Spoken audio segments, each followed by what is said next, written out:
Let's be real for a second. Leadership isn't about grand speeches, perfect strategies, or waiting for the stars to align. It's about getting things done, making tough calls, and facing challenges head-on, no matter what. Yet somehow, so many leaders out there are still stuck in the fantasy of perfection. But what if I told you there's a better, more practical way? A way rooted in pragmatism, where results matter more than theory and flexibility is your greatest strength. This isn't about being idealistic, it's about being effective. In today's video, I'm going to reveal the untold power of pragmatism in leadership and why it's the one thing most leaders are overlooking. You're going to learn how adopting a pragmatic mindset can not only elevate your leadership game, but also transform how you approach obstacles, decision-making, and your team's success. This isn't just theory, it's actionable, it's real, and it's the secret weapon you need to thrive in the unpredictable world of leadership. Stick around, because by the end of this video, you'll have a set of tools you can start using immediately to become a leader who doesn't just talk, but takes charge, gets results, and leads with unwavering confidence. Keep watching, you don't want to miss this. Number 1. The ruthless prioritization. Playbook. Have you ever felt like your to-do list is a never-ending, soul-draining vortex? Here's the bold truth. You're doing too much. Yes, I said it. And no, it's not a badge of honor. We've all been there, grinding away, juggling tasks, trying to please everyone, and secretly wondering, why am I so exhausted and still getting nowhere? Well, let me share a secret that might make you flinch at first. Success often comes down to what you don't do. You might be thinking, but how can I just drop things? Everything feels important. I get it.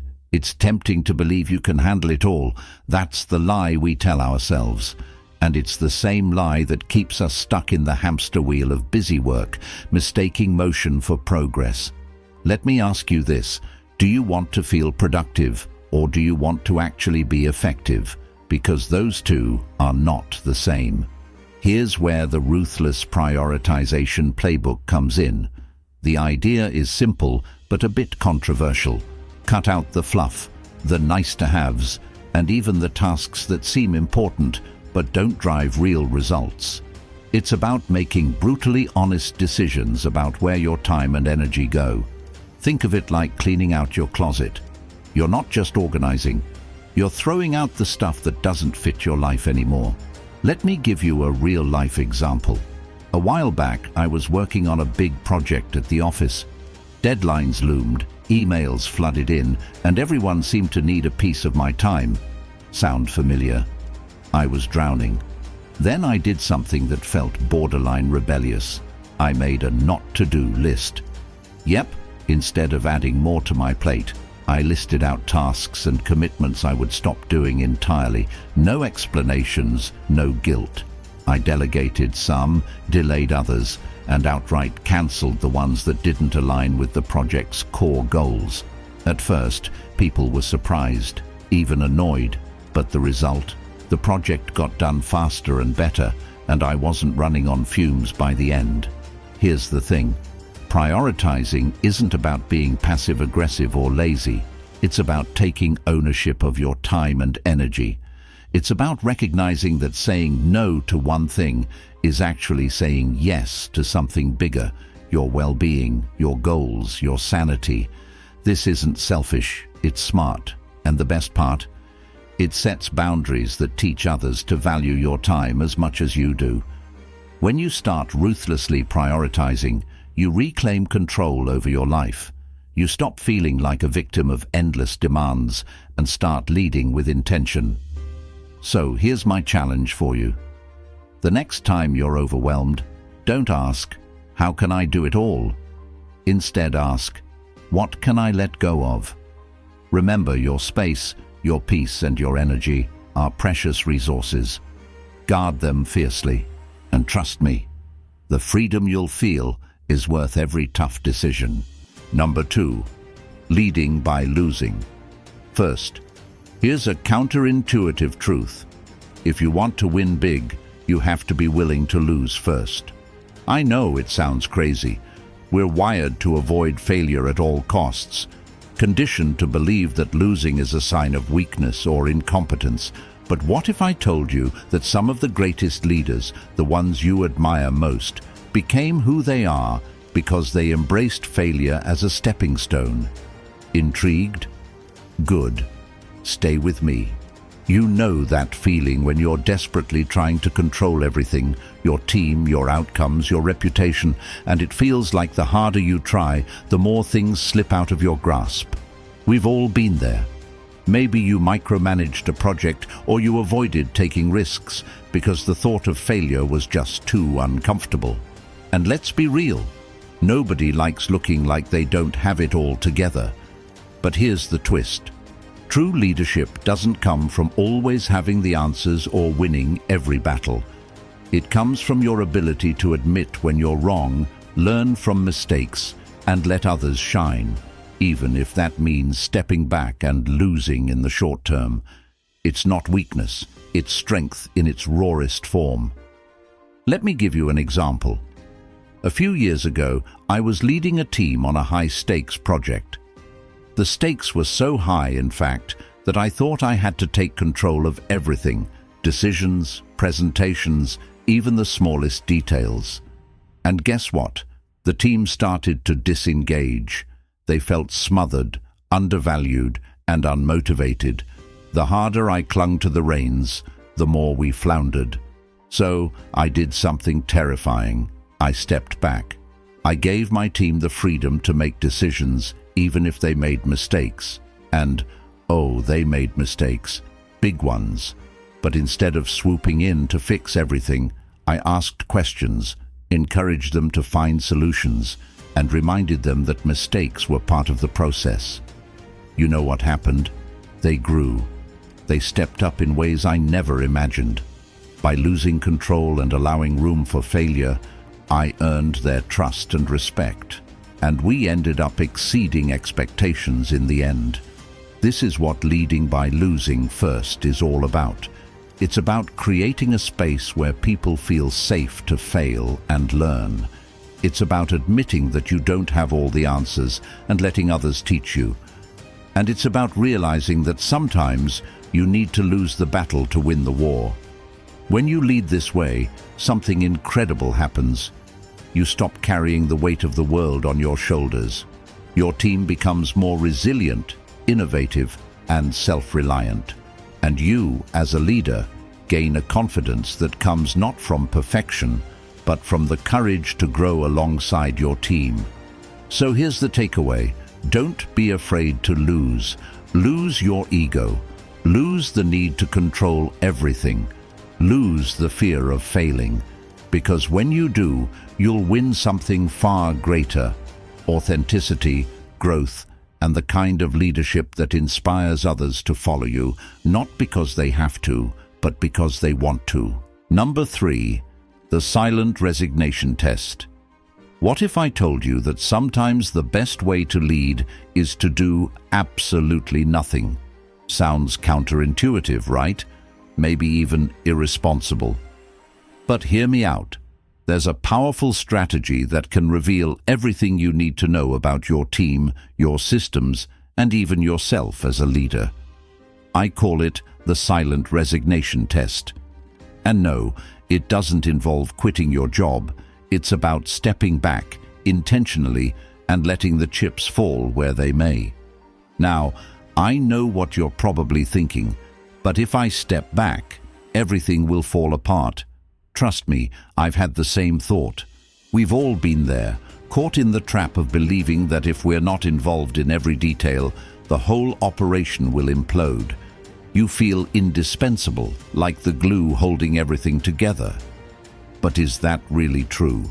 Or is it possible that your constant involvement might actually be holding others back? The silent resignation test is about finding out what happens when you quietly withdraw your presence. You don't announce it, you don't make a big deal about it. You simply step back, observe, and let your team take the reins. It's a bold move, and yes, it can be terrifying, but it's also one of the most revealing leadership tools you'll ever use. Let me share a personal story. A few months ago, I was working on a major project with my team. Deadlines were tight, and I was juggling a million things at once. I found myself micromanaging, checking in constantly, giving detailed instructions, and worrying about every little decision. I was exhausted, and worse, my team seemed to be running on autopilot, waiting for me to tell them what to do next. So, I decided to try the silent resignation test. For 1 week, I deliberately stepped back. I didn't micromanage, didn't hover, and didn't jump in to fix problems. I trusted my team to handle things on their own. And you know what? The first couple of days were rocky. Mistakes were made, and I had to bite my tongue more times than I can count. But something amazing started to happen. By the end of the week, my team was not only managing tasks, but finding creative solutions I hadn't even considered. They owned their roles in a way I hadn't seen before. The silent resignation test isn't just about testing your team, it's also about testing yourself. It forces you to confront your own fears and insecurities as a leader. Are you afraid to let go because you don't trust your team? Or is it because you don't trust yourself to lead without control? Either way, this test shines a light on areas where you and your team can grow. And the benefits? They're profound. Your team gains confidence, autonomy, and problem-solving skills. You gain clarity about what's working and what isn't. And, perhaps most importantly, you reclaim your sanity. You stop being the bottleneck and start being the leader who empowers others to thrive. So here's my challenge. Take the silent resignation test. Choose a task, a project, or even a day to step back. Don't announce it, just observe. Let things unfold naturally.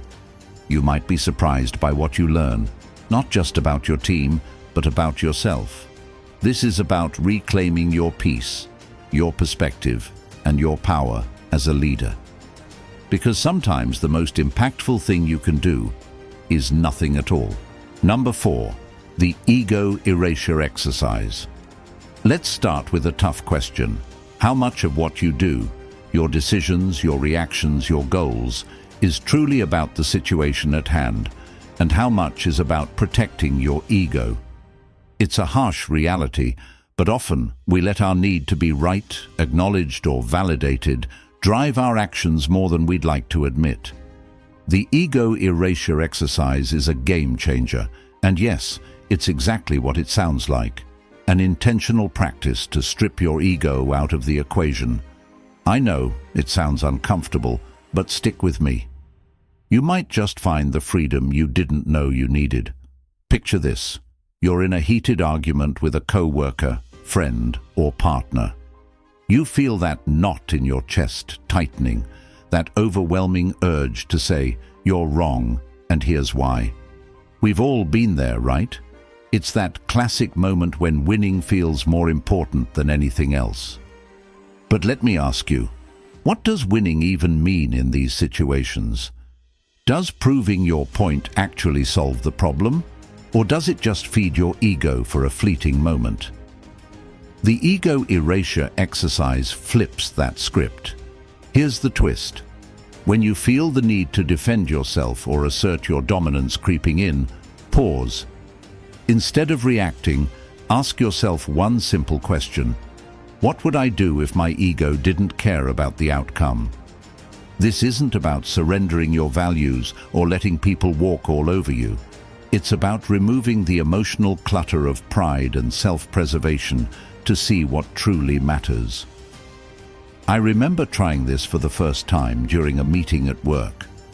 A colleague shot down one of my ideas in front of the whole team, harshly too. My first instinct? Defend myself, explain why my idea was great and their criticism was off base. But then I stopped and thought, what if I didn't need to prove anything here? I simply nodded, said, "Thanks for the feedback," and let it go. Later, that same colleague came to me and admitted they'd misunderstood my point. The issue resolved itself, and I hadn't wasted energy arguing. What makes this exercise so powerful is the clarity it brings. When you let go of your ego, you realize that most conflicts aren't as personal as they feel. You stop taking everything as a reflection of your worth and start focusing on what's actually productive. It's liberating, it's peaceful, and yes, it's hard as hell at first. But here's the beauty. The more you practice, the easier it gets. You start to notice how much lighter you feel when you don't carry the weight of proving yourself in every interaction. This isn't about losing, it's about gaining peace, perspective, and emotional freedom. So, the next time you feel that urge to fight, to defend, to assert, try the ego erasure exercise. Take a breath and ask yourself, what's the bigger picture here? Let go of the need to win the moment and focus on what truly serves your values and goals. This is about reclaiming your energy, your time, and your emotional bandwidth, because life is too short to let your ego call the shots. Number 5. The feedback. First framework. Let me ask you something. When was the last time you received feedback and truly embraced it without defensiveness? Tough, isn't it? We're wired to protect our egos, to hear criticism as an attack rather than a gift. But here's the twist. What if seeking feedback wasn't something we feared, but something we actively pursued first? Yes, before decisions are made, before results are delivered, before mistakes even happen. The feedback first framework flips the script and puts you in the driver's seat of growth and improvement. It might sound daunting at first, but trust me, it's a game changer. Think about it. How often have you been blindsided by criticism that could have been avoided if you'd just asked for input earlier? You know the type. That sinking feeling when your boss points out a flaw in a project you've spent weeks on, or when a friend tells you they felt unheard in a conversation long after the moment has passed. We've all been there and it sucks. But what if you could take control of that narrative? Here's the strategy. Ask for feedback early and often, and not just any feedback. Ask for honest, unfiltered insights before you're too invested in your version of things. It's simple, but it's powerful. Why? Because it shifts the focus from defending your work to improving it. When you make feedback a part of your process, it stops feeling like a judgment and starts feeling like a tool. I remember trying this during a project at work. I was designing a pitch deck, and instead of waiting for the dreaded final review, I decided to share my rough draft with a few trusted colleagues. I asked them, what's working here? What's not landing? At first, it felt vulnerable, like I was exposing flaws before I had a chance to polish them. But the insights I got were incredible. They pointed out things I never would have noticed on my own, and by the time the final review came around, the feedback was overwhelmingly positive.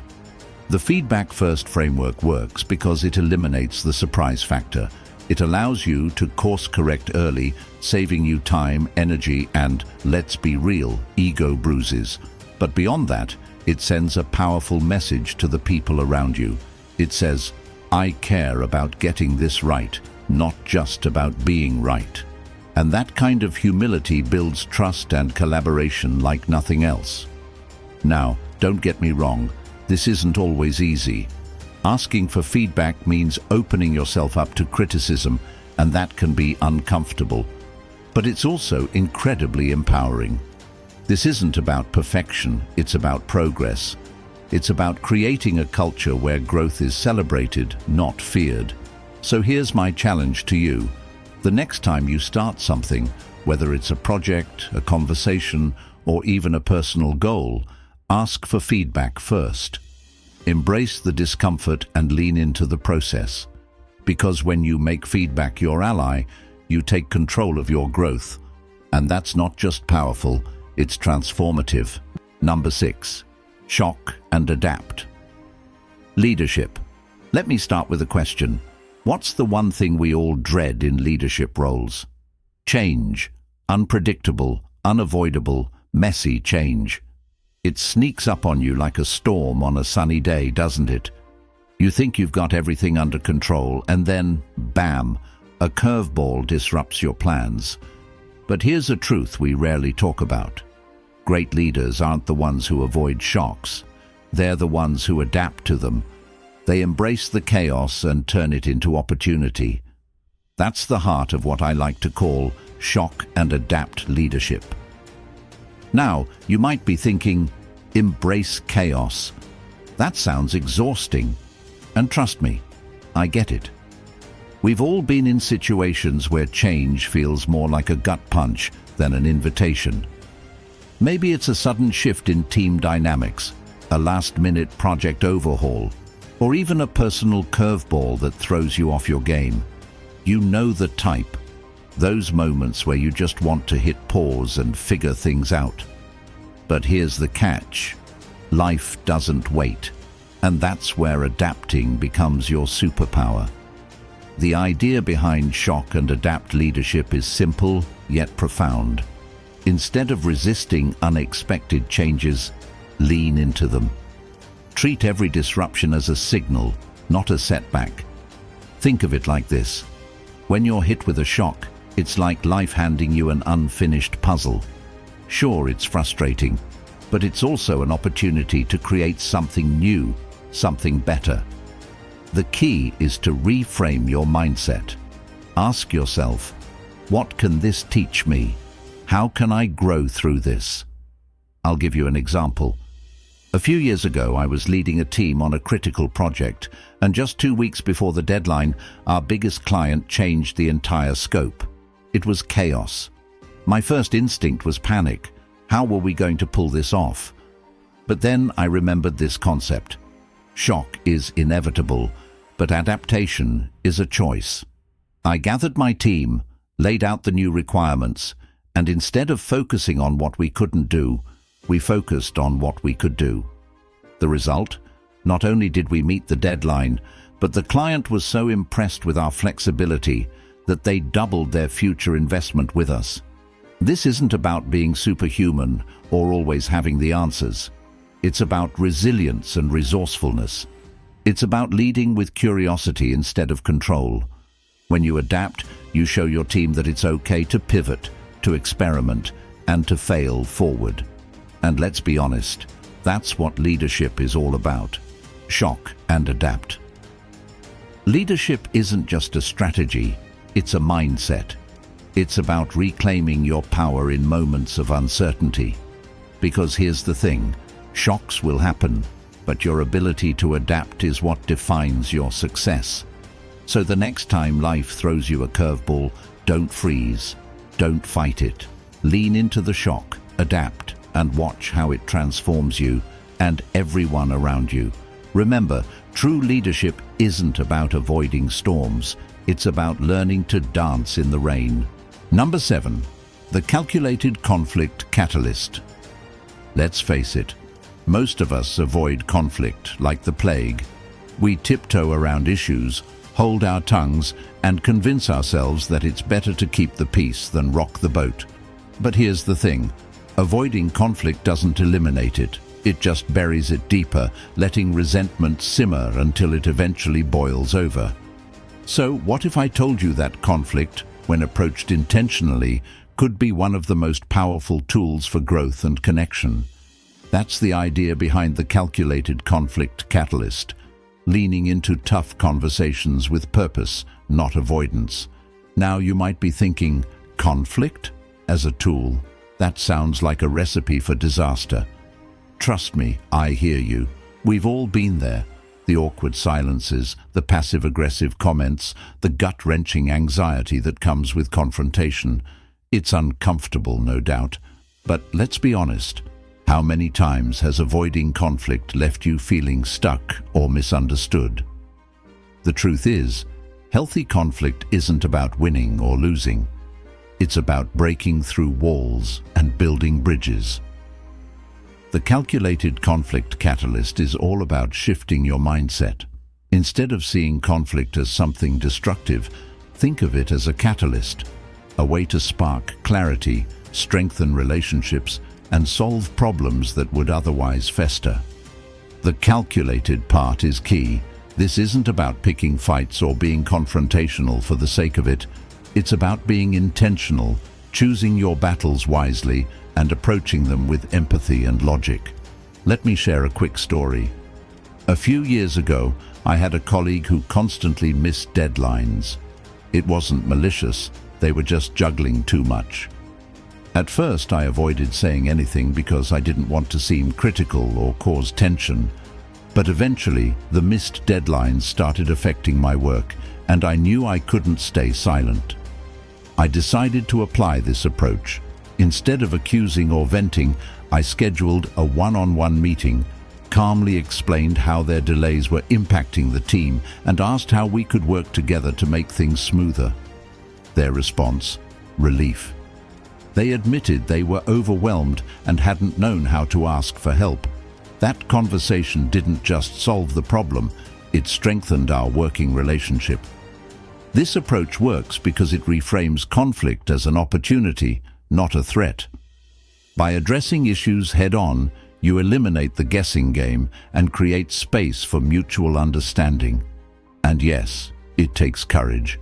It's not easy to be vulnerable to say, "Hey, this isn't working, let's fix it." But the rewards, they're worth every ounce of discomfort. The beauty of the calculated conflict catalyst is that it empowers you to reclaim control. It's about protecting your peace, your energy, and your integrity.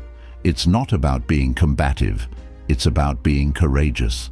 So the next time you find yourself avoiding a tough conversation, remember this: conflict isn't the enemy, silence is.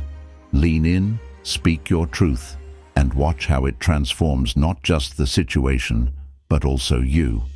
Because growth isn't born from comfort, it's forged in the fire of candid, intentional dialogue. Number 8. The Decision Matrix Gambit. Let me ask you something. How often do you find yourself stuck in the endless loop of overthinking? We've all been there, staring at a seemingly simple decision and somehow turning it into an existential crisis. What to wear to a big event, which project to prioritize, or even what to eat for dinner. It's like every choice comes with a layer of unnecessary drama. But what if I told you there's a way to sidestep the chaos entirely? That instead of agonizing over every decision, you could break it down and resolve it with clarity and confidence? Welcome to the Decision Matrix Gambit, a strategy that's as simple as it is genius. Now, I know what you're thinking. Matrix? Gambit? This sounds complicated already. Trust me, it's not. In fact, it's designed to make your life easier. Imagine a tool that lets you zoom out from the emotional clutter and focus purely on what matters. A framework that doesn't just help you decide, but ensures you're making the right decision for your priorities, values, and goals. Sounds pretty good, right? Here's how it works. Picture a grid with 4 quadrants. On one axis, you rank the impact of the decision, how much it truly matters in the grand scheme of things. On the other, you consider the effort required, how much time, energy, or resources it'll take. By plotting your choices in these quadrants, you instantly get a clear view of what's worth pursuing and what's better left alone. It's like Marie Kondo for your brain, organizing the mental clutter and leaving you with decisions that spark joy and make sense. I started using this during a particularly chaotic time at work. I was juggling multiple deadlines, side projects, and of course the guilt of not calling my mom enough. Every task felt urgent, every decision overwhelming. So I tried the Decision Matrix Gambit. One day, I laid out everything on my plate and started plotting. The results were eye-opening.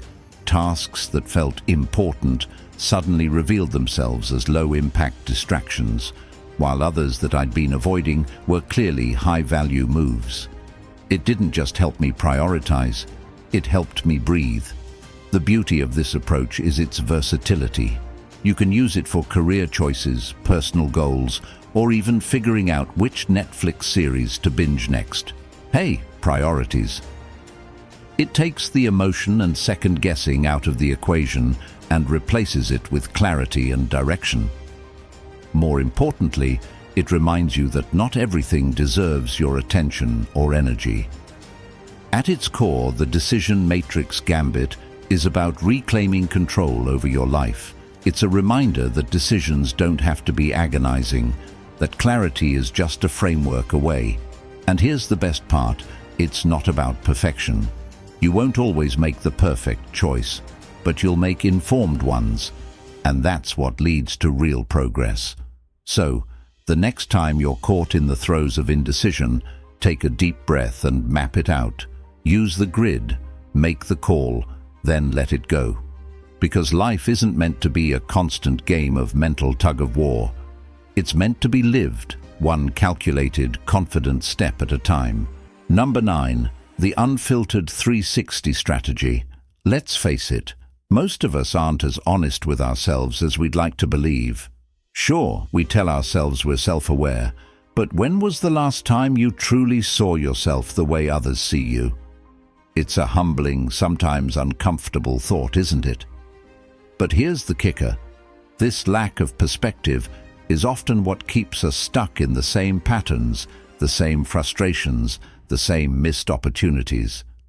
Now, imagine if you could strip away the filters, the polite half-truths, and the self-delusions to get a raw, unfiltered view of yourself. That's where the unfiltered 360 strategy comes in. Now, I know this sounds intense, maybe even a little intimidating. Unfiltered. Do I really want to know what people think of me? Trust me, it's not as scary as it sounds. This isn't about opening yourself up to criticism for the sake of it. It's about tapping into a deeper level of awareness that can transform not only how you see yourself, but how you navigate your relationships, your career, and even your personal growth. Think of it as a reality check that's empowering, not deflating. We've all had moments where someone's feedback caught us off guard. Maybe a friend pointed out a habit you didn't even realize you had, or a coworker hinted at something you could improve. At first, it stings, but then, if you're honest, you realize they've got a point.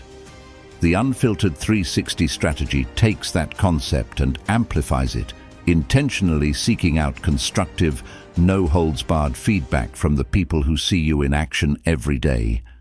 It's a bit like standing in front of a mirror, except this time the mirror talks back. Here's how it works. Choose a handful of people from different areas of your life.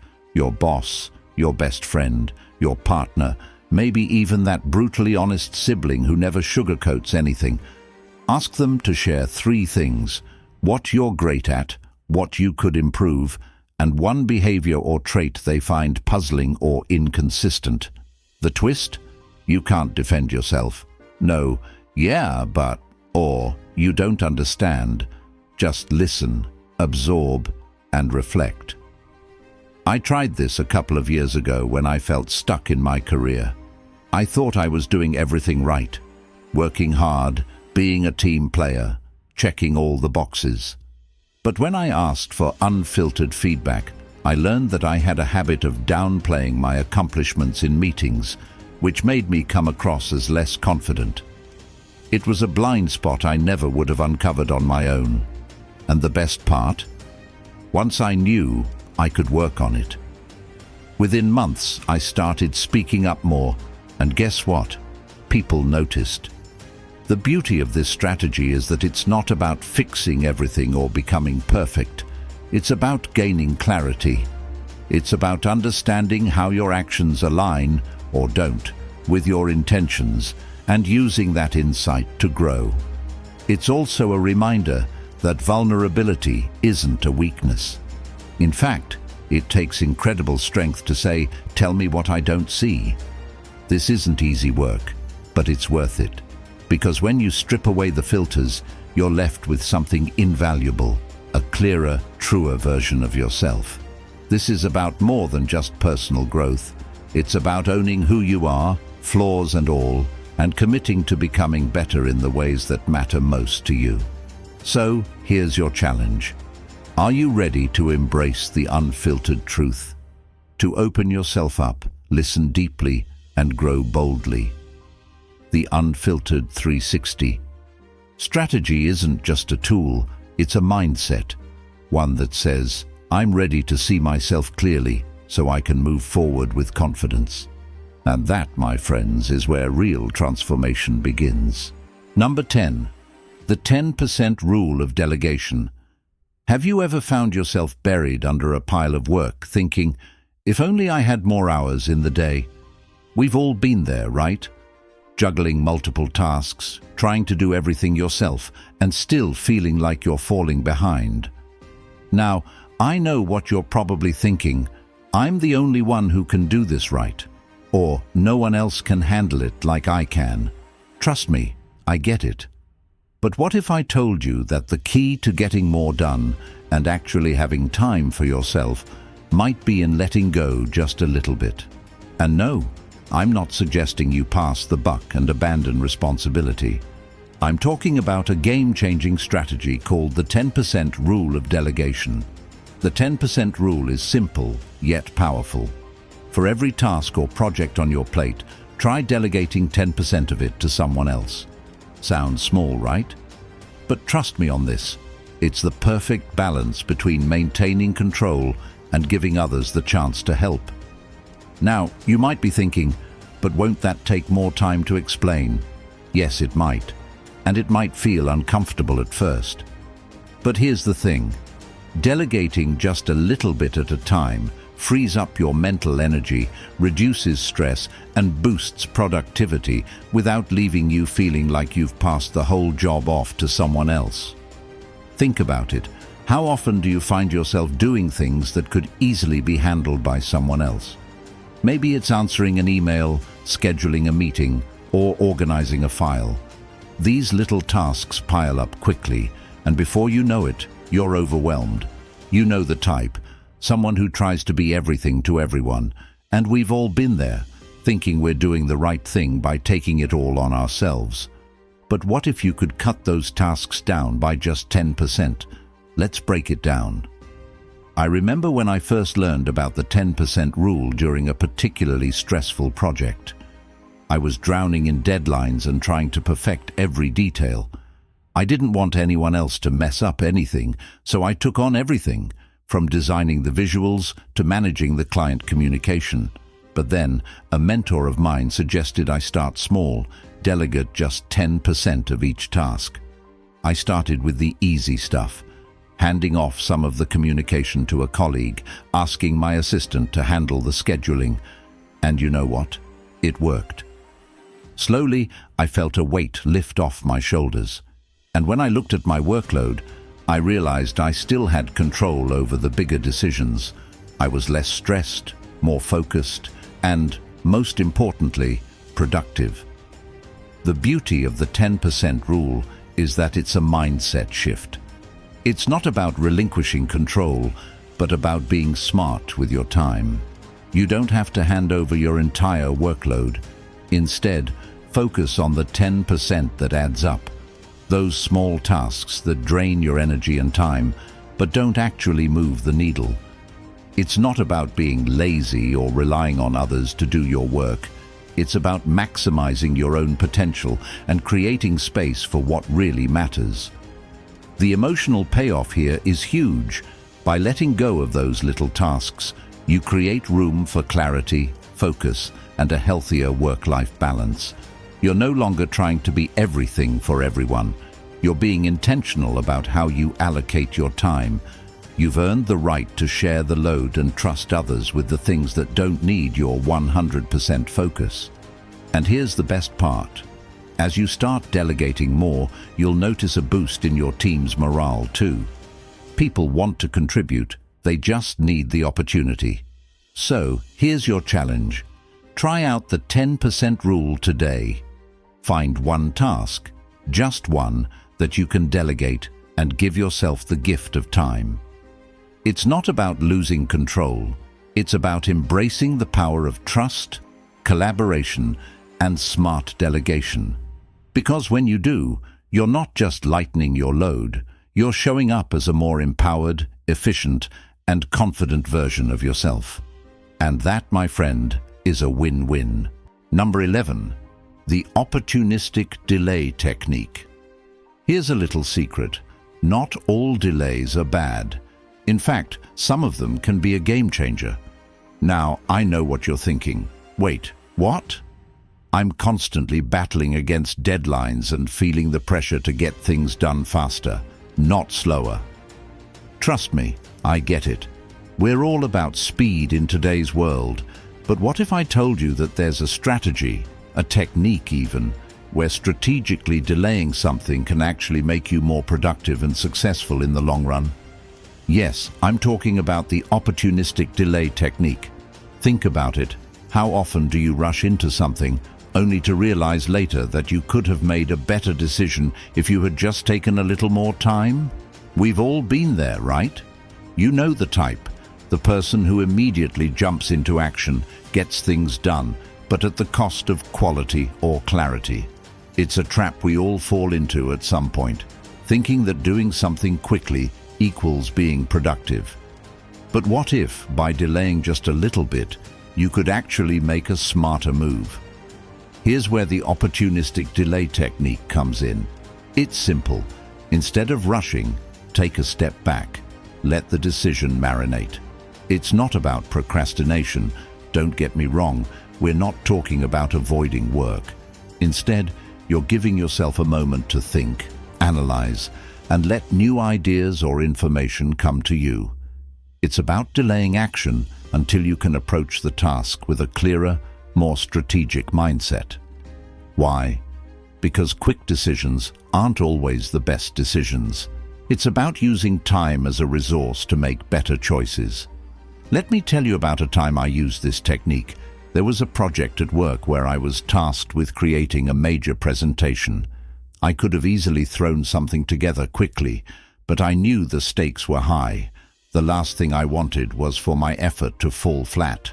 So, I stepped back and didn't dive in immediately. I gave myself an extra 24 hours, just 24 hours, to gather more thoughts, research and reflections. And guess what? The result was far better than I could have imagined. I came up with fresh ideas, identified gaps I hadn't noticed before, and ultimately delivered a much stronger presentation. The delay wasn't a setback. It was a step towards something better. Now, this doesn't mean you should delay everything. The idea here is to recognize when delaying is truly beneficial, when rushing will only lead to missed opportunities or mistakes.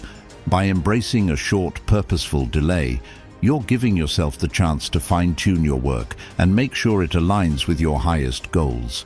You're creating the space you need to elevate the final result, and in doing so, you're reclaiming your peace of mind. No more stress over rushed decisions or last-minute mistakes. Think about it this way. You're not just delaying to delay. You're delaying for growth, for clarity, for a stronger outcome. You're choosing quality over speed. And let's be real. How many times have we rushed through something only to regret it later? This technique lets you make smarter, more strategic choices, which ultimately boosts your confidence and performance. It's not about pushing things aside. It's about giving them the attention and focus they deserve. So next time you feel the rush to act, pause. Take a breath. Ask yourself, does this need to be done right now? Or can I afford a little delay to make this even better? It's about giving yourself permission to slow down for a moment, and in doing so, speed up the process towards success. Because sometimes the best move is the one that waits. Number 12. Reverse mentor. Mastery. Have you ever thought about learning from someone younger than you? Sounds counterintuitive, right? After all, aren't mentors supposed to be the seasoned pros with years of experience under their belts? Now, I know what you might be thinking. Wait, I'm supposed to learn from who? Yes, trust me on this. There's an approach out there that turns traditional mentoring on its head, and it's called reverse mentor mastery. You're still the mentor, but you're the one who's going to gain some valuable insights from the person you're guiding. Now, I get it. The idea of being mentored by someone younger or less experienced can feel a bit uncomfortable. We're conditioned to think that age equals wisdom, but what if the real wisdom is in being open to new perspectives? This isn't about pushing aside your expertise. It's about complementing it with the fresh, often overlooked ideas from the younger generation. Have you ever had one of those "why didn't I think of that" moments when someone younger shares something simple yet brilliant? That's what reverse mentor mastery is all about, flipping the script and learning as much as you teach. We've all been in situations where we've felt stuck or overwhelmed. You know the type, working hard, trying to stay ahead of trends, and feeling like things are changing too fast. It can be exhausting. But here's the thing. The younger generation has grown up with tools and knowledge that might be second nature to them, but are still new to us. Social media hacks, tech shortcuts, or even fresh approaches to work-life balance can be game changers when we open ourselves up to them. And who better to show us the ropes than someone who's been immersed in that world for years? Let me give you a personal example. A while ago, I started working with a young intern who was fresh out of college. She was bright, ambitious, and eager to learn. But here's the kicker. She also had a ton of digital savvy skills that I didn't. I'm a solid, old-school pro in my field, but when it came to leveraging the latest tech for efficiency, I was behind. So I asked her to teach me a few things. At first, I was hesitant. After all, she was an intern, and I was the one supposed to be teaching. But what happened next was nothing short of eye-opening. She walked me through new tools that made my workflow 10 times faster and introduced me to apps that helped me manage my time in ways I'd never considered. I thought I was teaching her about the industry, but in reality, she was showing me how to navigate this ever-evolving digital world more effectively. Now, here's where the emotional power of reverse mentor mastery kicks in. It's about setting aside any ego or fears of being out of touch and leaning into the idea that growth comes from everywhere.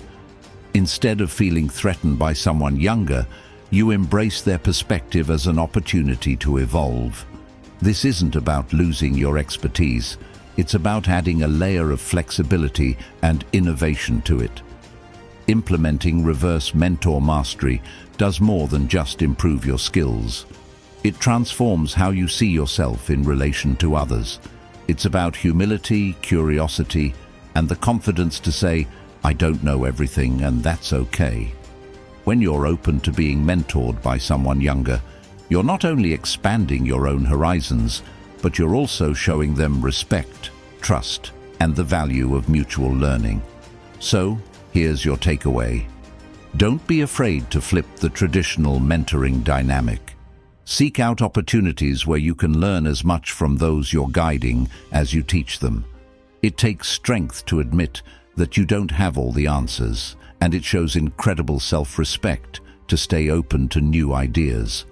Embrace the wisdom that comes with collaboration, because in the end, reverse mentor mastery is about growth. Your growth, their growth, and the growth of those around you. Thank you so much for watching. I truly hope this video gave you some valuable insights into the power of pragmatism in leadership and how it can make a real difference in your journey as a leader. If you found it helpful, please give it a thumbs up and consider subscribing for more content on practical, impactful leadership strategies. And hey, if you know someone who could benefit from this, don't hesitate to share it with them. I'd love to hear your thoughts, so drop a comment below and share your own experiences or ideas about how a pragmatic approach has shaped your leadership style. Let's keep this conversation going. Remember, leadership isn't about perfection. It's about taking practical steps forward, no matter how messy things might get. So, stay grounded, stay flexible, and most importantly, stay true to what works. Keep pushing forward, and I'll see you in the next video.